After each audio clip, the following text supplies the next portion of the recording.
Well, when your kids are growing up in too soft and too easy of an environment, you gotta find ways to put them to work, which in this case includes moving all the firewood from the truck to the firewood rack.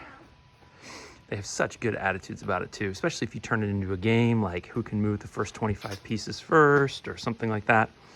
But what I also wanted to show, oh, it went up in price.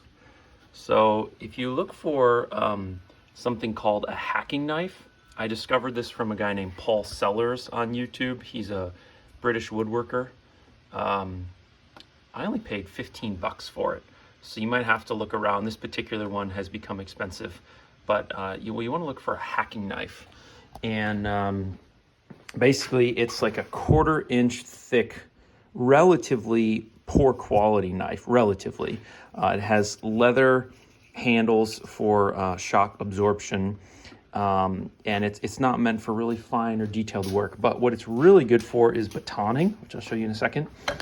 We were camping this weekend and someone had left behind some chunks of fatwood, which is basically pine, or I suppose other conifers. If they fall over, the tree's root systems will send basically a bunch of pine sap up to the stump to try and heal the wound. And it looks orange like this. It smells really good and it's relatively heavy. And it basically, the sap is like slightly flammable, impregnated, basically fire starter. So you can buy this called Fatwood from Ace Hardware or something like that. It's relatively expensive compared to just normal firewood. But what you can do is you can baton and split it up. So it was in big chunks like this. And batoning is something you may see from like bushcraft or survivalists and things like that. Normally you'll use like an outdoorsy fixed blade knife, like a hunting knife, and then you'll use a chunk of wood. But this works really good. I have a Fjallraven, Falkniven F1, and this can do that same type of work, but this is expensive, and actually the hacking knife does a better job. And I only paid 15 bucks for it, and it holds up just fine. So it's really good.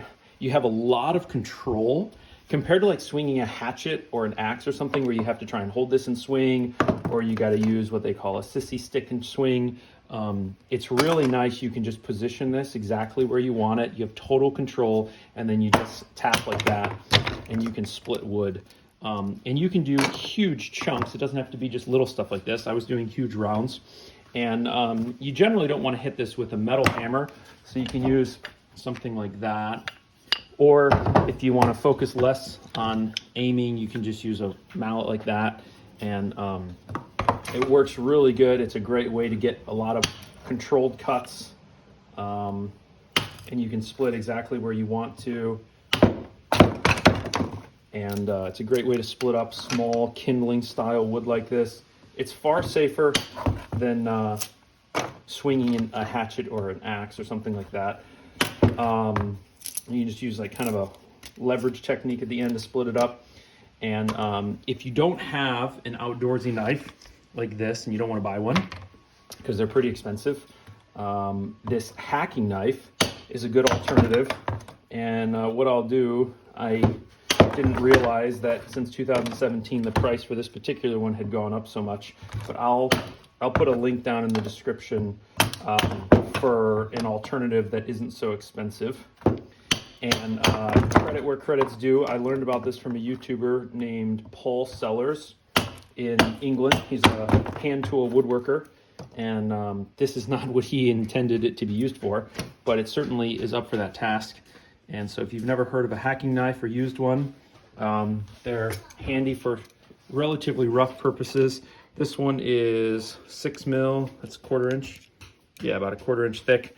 And you can sharpen it to be quite sharp, but it's really kind of a robust, rough type of knife. So yeah, little intro to the hacking knife and to fatwood and kindling and batoning. I hope that was helpful or interesting to someone. If not, let me know, give me a thumbs down. And go check out Paul Sellers and learn about the tools that he recommends. Take care, folks.